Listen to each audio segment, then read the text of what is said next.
Suffice to say, I think I do have some experience in trust and trusted spokespeople, or perhaps not so trusted spokespeople, as I found out during the Remain campaign, where we started with the most trusted politicians, business leaders. You know, we had the Royal College of Nurses, we had farmers, we had all of these different organisations, and yet the decision was to go the other way. So I think there's a lot of lessons in terms of who we trust. And we found out that people like me, people in my community, they're far more important than experts. One of our politicians said we've had enough of experts, but as I'll come on to talk about in a little while, the rise in trust of experts is coming back, so we should all be happy about that. A couple of notes on these findings that I'm going to present. So they are global findings. There'll be a couple on Brexit and what's happening in the UK, but this is really the global picture, and there are some certain trends across Europe and across the US. And also important to note that the question that everything is based on is, who do we trust to do the right thing? It's not just do we trust them, it's do we trust these people to do what is right. Quick note on the methodology. So 33,000 respondents in total. It's the biggest global survey of its kind. It's in 27 different markets. And the important thing to note is that it's divided into the informed public, which is essentially the elite. It's the college educated, ages 25 to 64, top 25% of income. And these people report significant media consumption. So they're informed, they know what's going on, versus the mass population. And there are a couple of instances where we see the division between these two pretty starkly. So first thing to note, this green bubble indicates distrust. And so as you can see, right around the world, it's not a pretty picture. And this is distrust in all four main institutions, which is media, government, NGOs and business.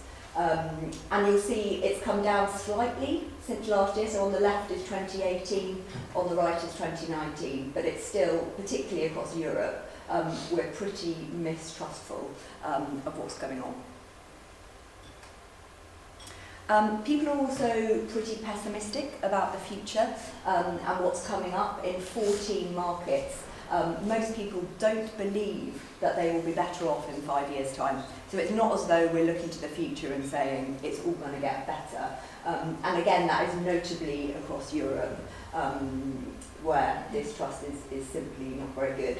And if you note the difference between the mass and the informed public, so the grey is the informed public, who are actually more distrustful. So it's not as though those who are doing better think it'll be any better.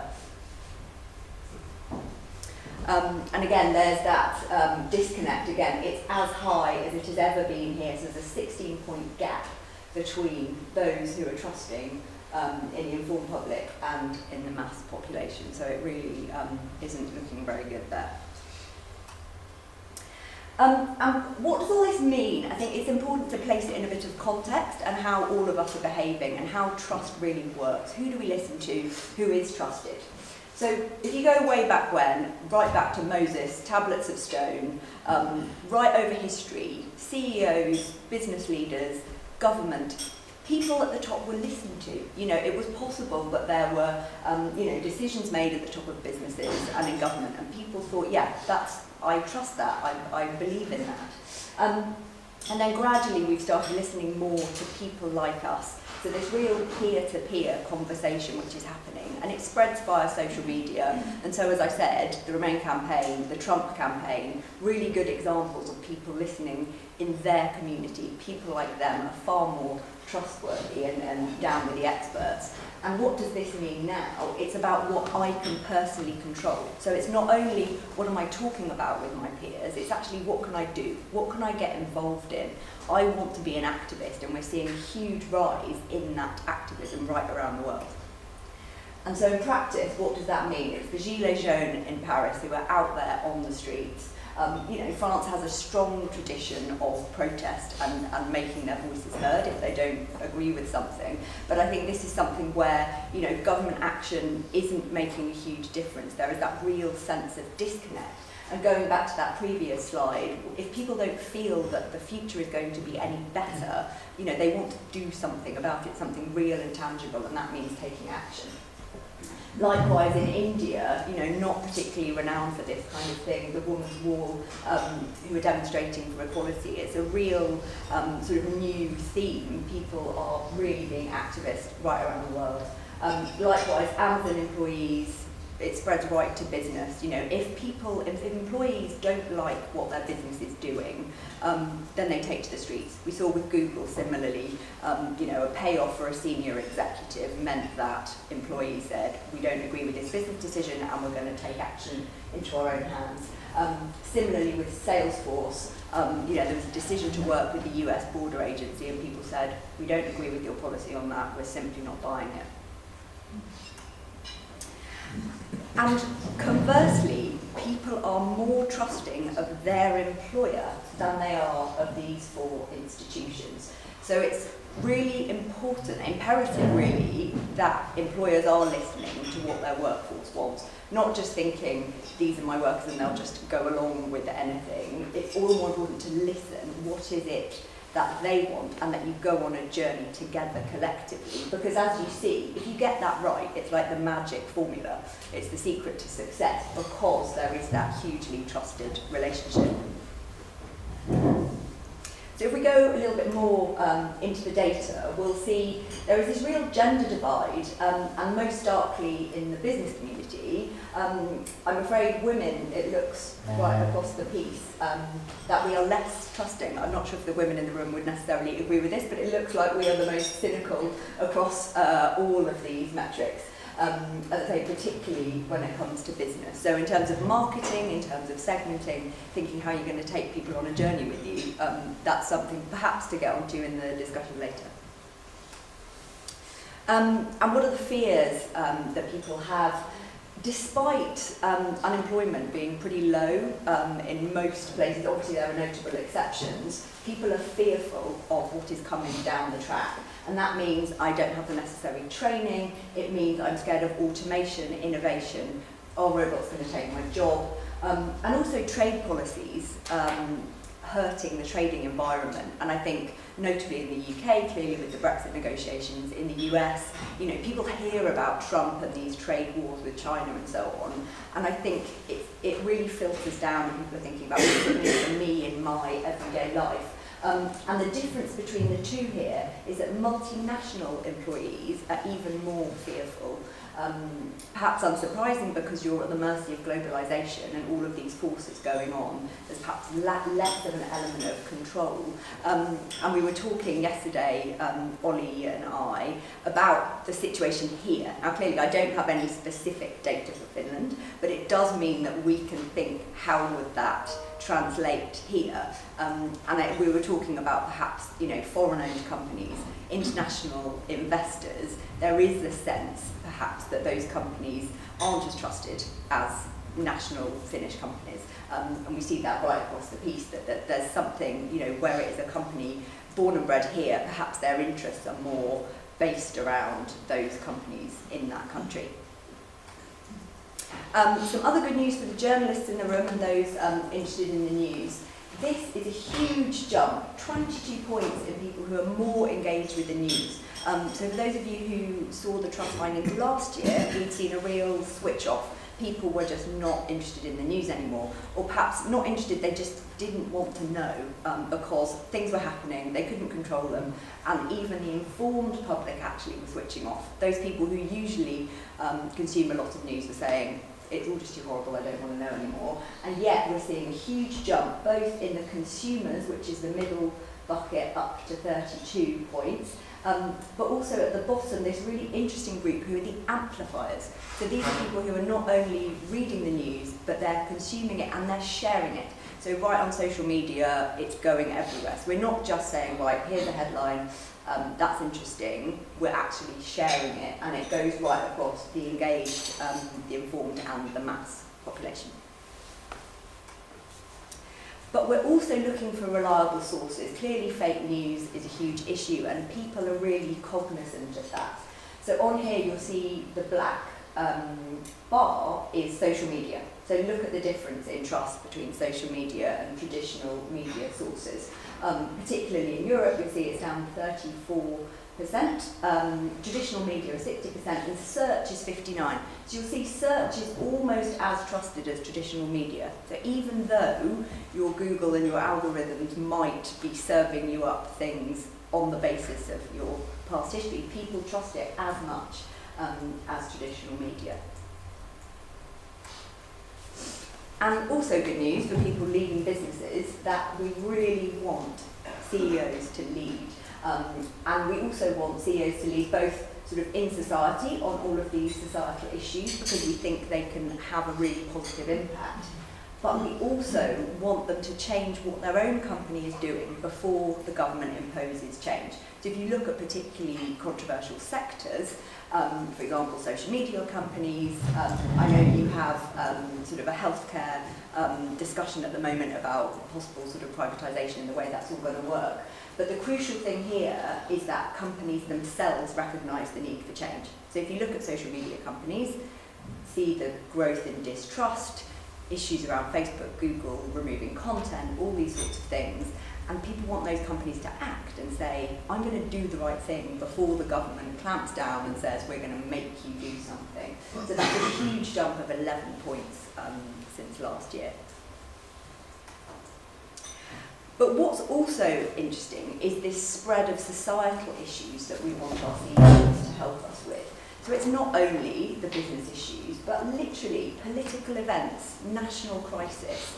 Given the frenetic pace of current affairs and a changing world, we trust and we want our CEOs to show leadership. So there's almost this kind of mentor role for us to help us navigate difficult times. So that's a really interesting position, I think.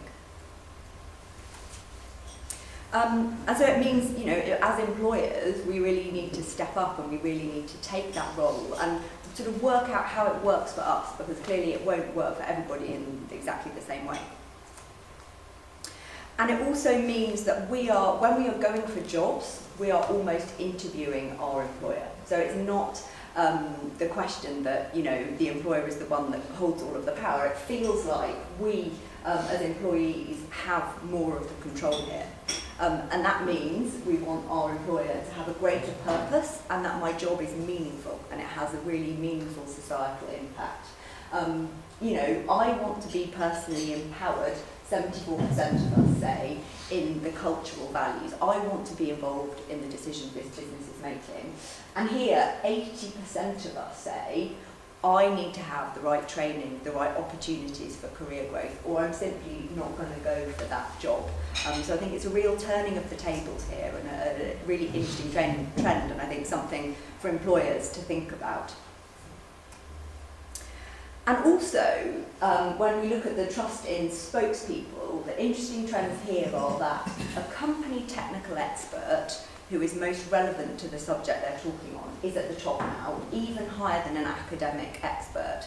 So when we're thinking about, you know, businesses speaking out in the media or organisations speaking out in the media, your chief scientific officer or the relevant person who leads that function is the most trusted over an academic.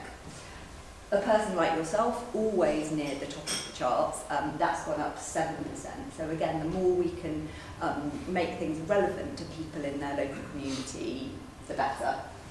But a regular employee has also gone up 6 points, ahead of a successful entrepreneur, for example. So really interesting, both relevant and has to be human and something that your audience can connect to. And I'm afraid right down the bottom, journalists are always pretty low down the pack. They've gone down 3 points, and a government official at the bottom.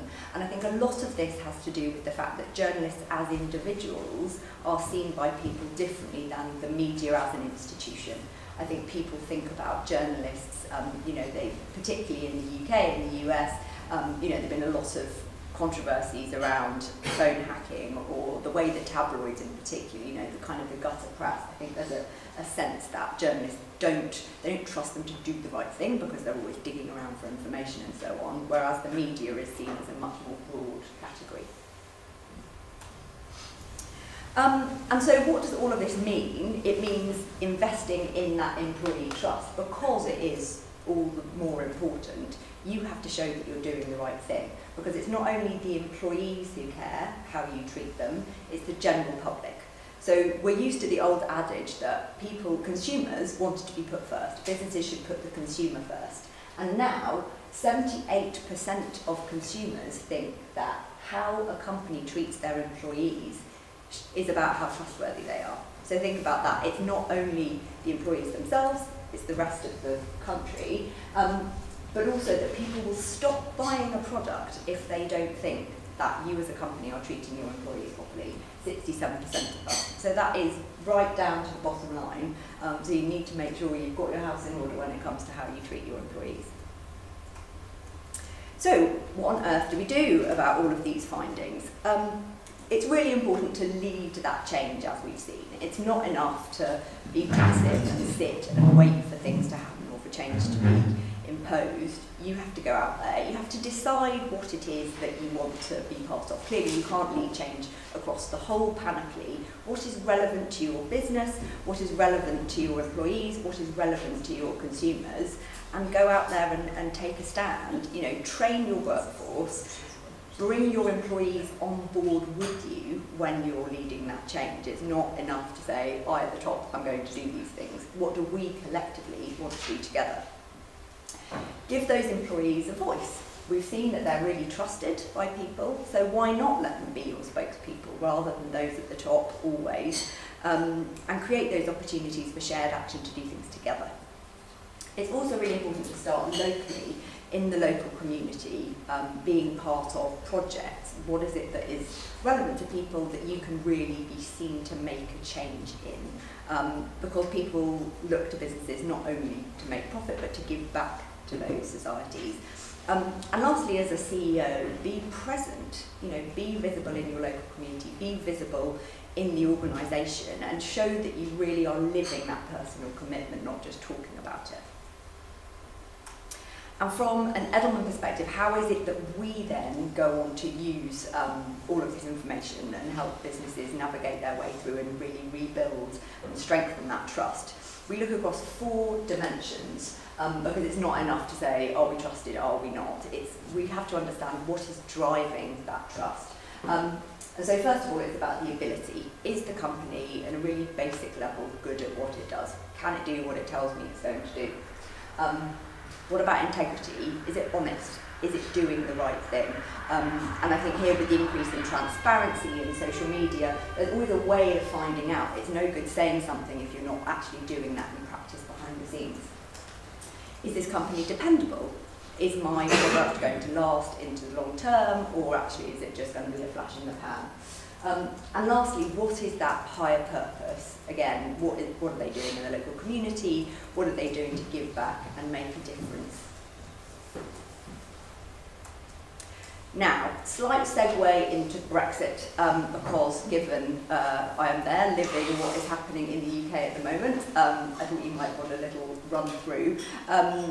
Suffice to say, it is having huge societal impacts. It's not only what is happening in the politics, it is how we are treating each other, the nature of political discourse. I don't know how much of it feeds through over here, but it's got pretty heated, I would say. Lots of MPs being abused, lots of issues on social media and death threats and all these kind of things. And I think the nature of our journalism is such that people are called out, so we'll have MPs on the front page being called traitors if they're voting against pieces of legislation.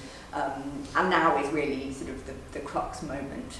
We're supposed to be leaving at the end of March. I highly doubt whether that will happen on time, but let's see. So a little bit of data for you. 6 in 10 of us are worried about Brexit and how we are treating each other. So people see a rise in, uncivility. People are not being nice to each other, and that is true both for those who voted Remain and who voted Leave. And here, on a really personal level, 1 in 6 of us say we've fallen out with friends and family over this. So over the dinner table, over the Christmas festive period, I know lots of people who simply, can't bear to be in the same room as each other anymore because of that. And it's actually having much wider implications from an identity perspective, because people identify with that more and more. As people are becoming more entrenched in their views, opinions haven't shifted that much, so the same number of people roughly would vote Remain and Leave, but people are getting more dug in. You know, you want to Remain more, you want to Leave more. And here, a real fear of even violence and civil unrest. So 69% say people are becoming angrier about politics and society, and 40% think people are more likely to take part in violent protests. So for those who are thinking about a second referendum, there are some real questions about how nasty would that be. And from a personal perspective, during the first referendum, I took part in lots of debates up and down the country. And even then, the first time round, there was a lot of anger. I mean, I had to have sort of bodyguards at one event, there was lots of heckling. So I think if you think about magnifying that and you know, whether people would be able to keep it together in a second referendum when you're saying to people who voted once, we've had our say already, I think it's, you know, it's a real concern. So where do you think Brexit will land? Now, unfortunately, I don't have a crystal ball, but these, on the basis of where we currently are, this is my best assessment.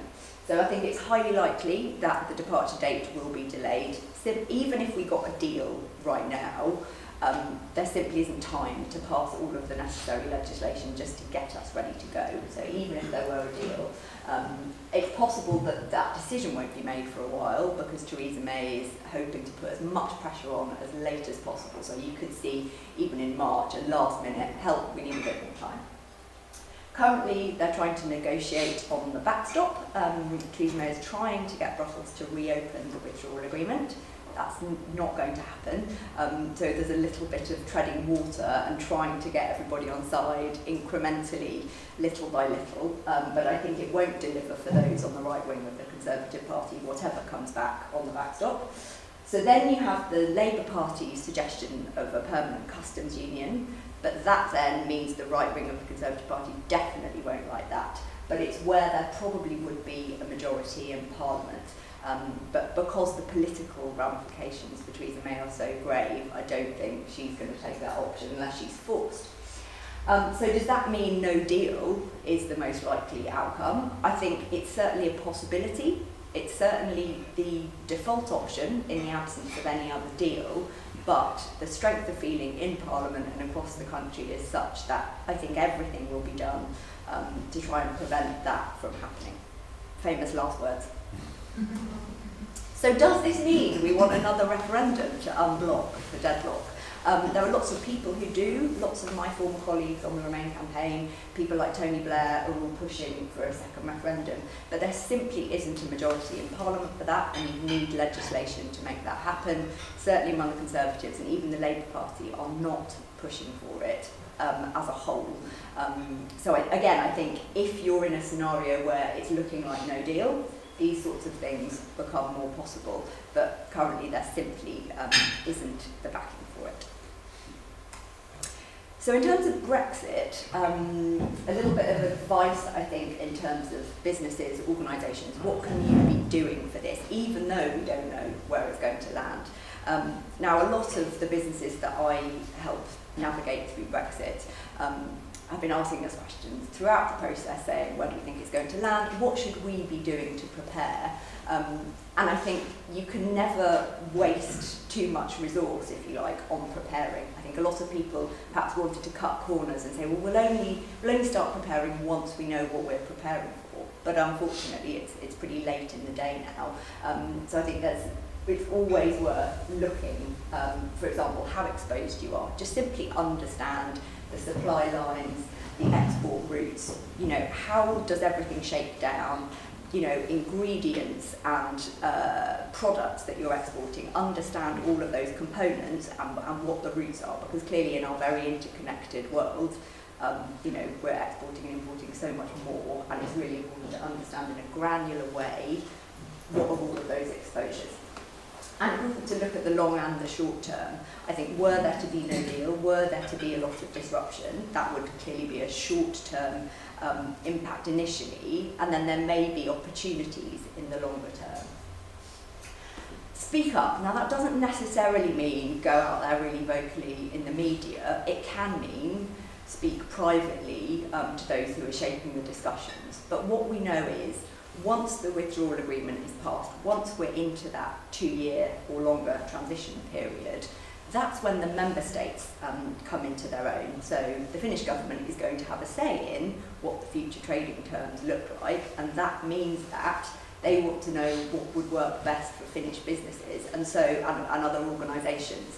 And so I think there is a huge opportunity to say how you would ideally like it to be or how you wouldn't like it to be, because there is all of that time and all of that negotiation power. And I think what I've learned from my side is that a fact-based case, you can't go wrong with facts. It's not political to be saying this is what it means to me and my business, my employees, my trade routes. It's simply being honest about what it would mean for you. And also I think, customers wonder what's going to change, what might happen. Likewise, employees, are there employees thinking, what does it mean for my immigration status or whatever else? And I think even if we don't have clarity, there is always a place for reassuring words and making people feel at ease. We're looking into it. We're aware of what's happening. We're going to guide you through every step of the way. Just simple reassuring words are really important. And lastly, think about the longer term, because this is going to be going on for a very, very long time. And once those negotiations are finalised, once we know where we're going, if the UK isn't able to fulfil a particular trade route, what can Finland do to use that opportunity? There are lots of different ways to cut this. So I think important to think where you can step in. So that is it from me, and I'm very open to taking questions. Thank you so much, Lucy. And we have 5 or 10 minutes for questions. So please, there's already the first one. Please. Yes. My name is Sarianna. I'm very interested in purpose-driven companies. Do you have any concrete examples of companies which have really shown a greater purpose in their work? Mm-hmm. Yeah, so one of our biggest clients is Unilever, and Paul Pullman at the top of Unilever made a conscious decision that they were going to really jump headfirst into all of that, and he himself was going to lead a huge amount of change. And so I'd say that's probably the best example of getting involved in all kinds of work around the world and using that company and using all of those opportunities to demonstrate purpose. Whether it's developing a soap product in India for street kids who didn't know how to wash their hands, for example. It just wasn't something that was done.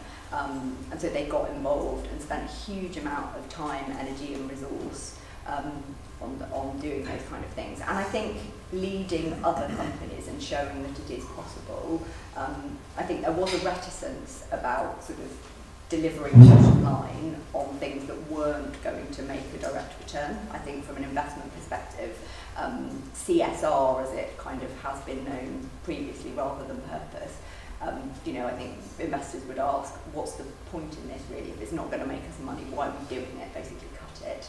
And so now I think showing that leadership and being prepared to step up, I think that has probably paid dividends. But they're in the back, please. My name is Casper. Wondering about 2 things. One thing is where you said about people looking at the social media, that they do not trust social media in the same way as, for instance, the search engines.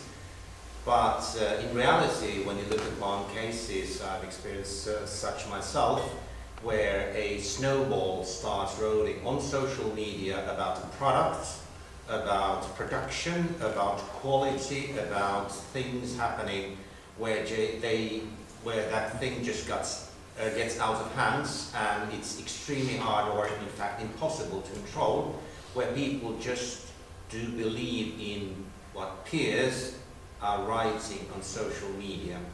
So that's why I was a bit dazzled about you stating there as a result that the reliance on social media would come down. And then my second question would be that where you said that when companies invest in, leadership invests in those things that you mentioned there, that people would react, or let's say the contrary would stop buying. However, we've seen throughout times, and we can still see, that people say one thing in a survey, and then they vote with their wallets. A very good example are products made in China, where people say, no, I won't buy, and then they go to the shop, and there's a local, a European, and a Chinese. And the Chinese is much, it looks nice, and it has the right price, so I buy it. So I would like to have your comments on this. Yeah, they're brilliant questions. I think you can sum up both of them really with the phrase cognitive dissonance.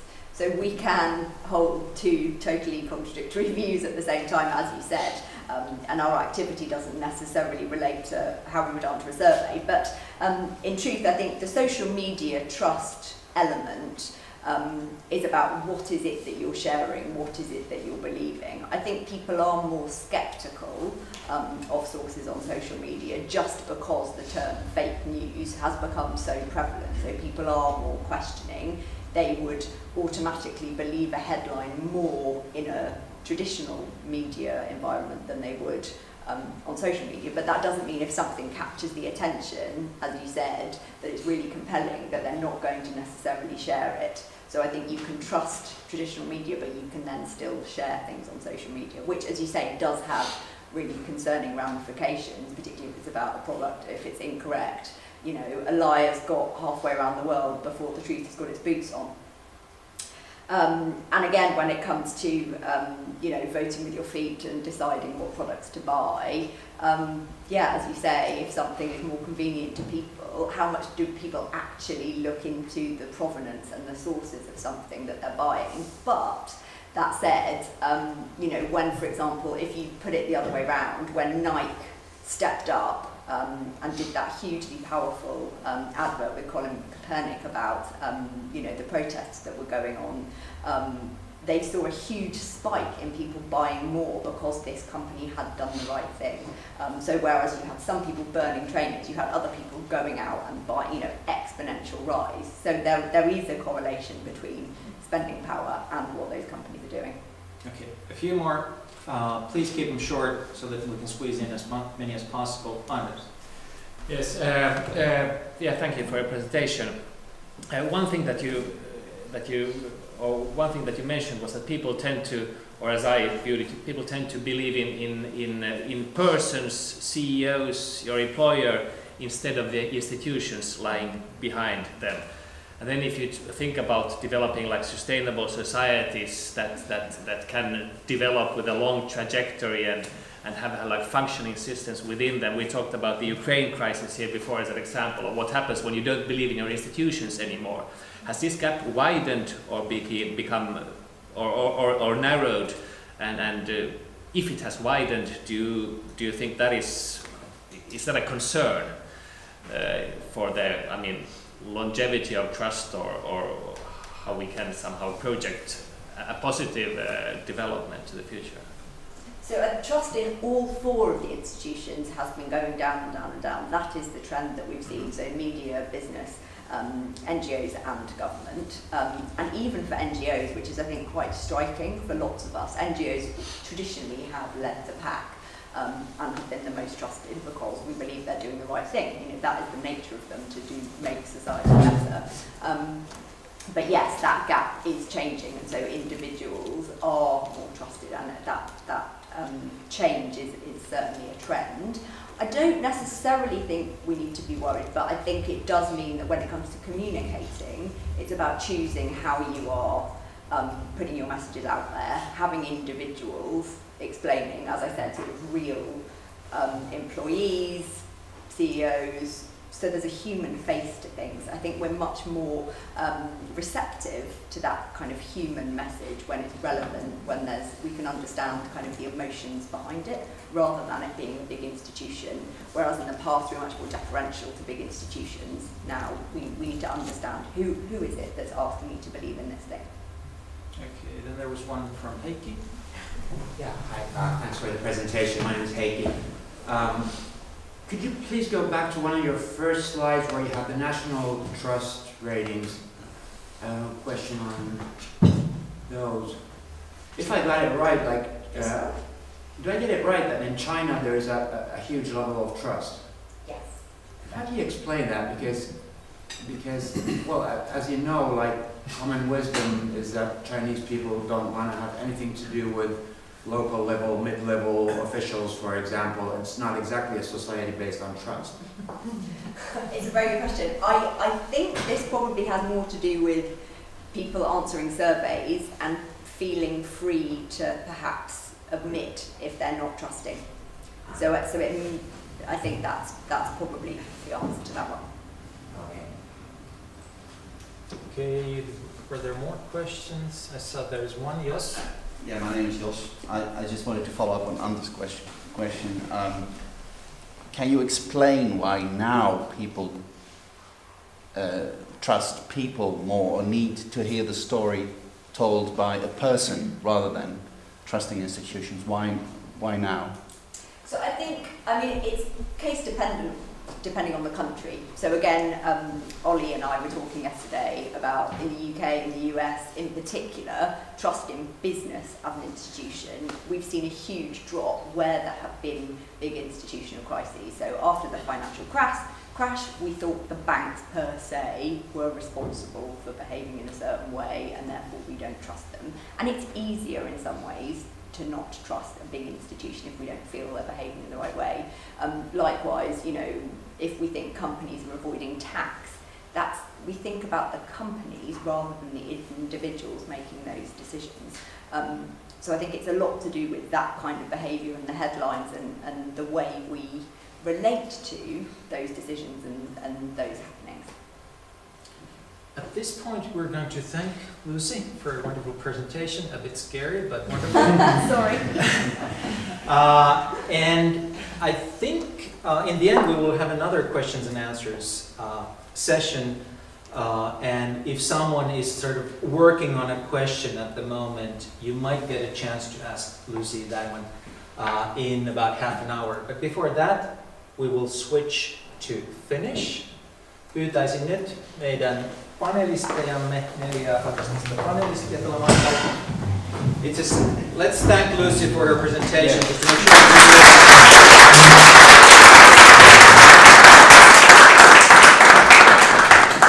Okei, meidän 4 panelistia tulemaan tähän eteen ja puhutaan vähän siitä, että mitä tämä tarkoittaa.